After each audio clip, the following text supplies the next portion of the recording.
Hello and welcome to this tutorial. Today I want to talk about SVM, or Storage Virtual Machine, or in another term, vserver.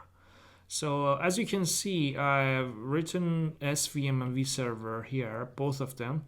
I want to highlight here at the very beginning of this whole tutorials that usually in graphical user interface, web GUI, and we are seeing term SVM, but in the command line we are seeing vserver. So vserver and SVM, they're the same thing.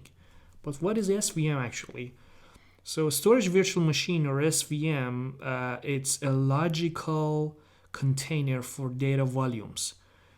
Actual volumes, the flex volumes that we are working with them, or clients or servers or end users are accessing the data and LANs that are inside the volumes, they are already exist on the SVMs. So imagine that the SVMs, they're just a container that keep all of your volumes. And if you want to access your volumes, you have to go through the LIFs, or logical interfaces, which also the LIFs are inside the SVMs.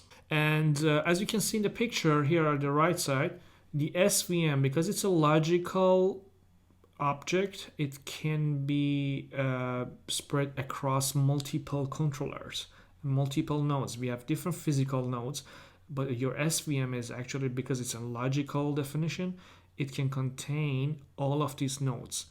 And your volumes are also inside this SVM. And you can compare it with this picture at the below. So this is your SVM actually, and your flex volumes are inside this SVM. And this SVM, it has data lifts for client access, for serving the data, and it has management lifts for managing the SVM by the administrators. We can access through all of these lifts and just use our volumes. And volumes are logical containers for the files and LANs, as we said. And we have a term infinite volumes. You can, I will talk about this one. You can create an infinite volume and you can use this. And we have lifts, or logical interfaces, which is a network point of contact. It could be IP address, it could be worldwide port name, but all of these are actually inside the SVM. And you can have multiple SVMs based on the different department, based on the protocols that you're using, but it is really good for multi-tenancy. And from the user perspective, look at here, from the clients, they think actually they're accessing storage. The SVM, it is a logical container inside the storage, inside Netapp storage, but the end users think that you're accessing the actual storage. So this SVM, it's the storage from the client's point of view.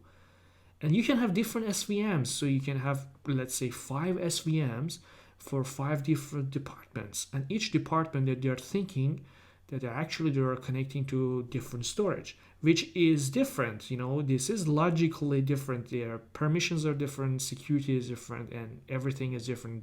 The data lifts, management lifts, and everything is different. So we are seeing logical container for keeping all of the volumes and lifts inside the Netapp storage. That would be really fun. I guess it's getting more interesting now, and we have to know what is the SVM, how we can create it, how we can use this SVM.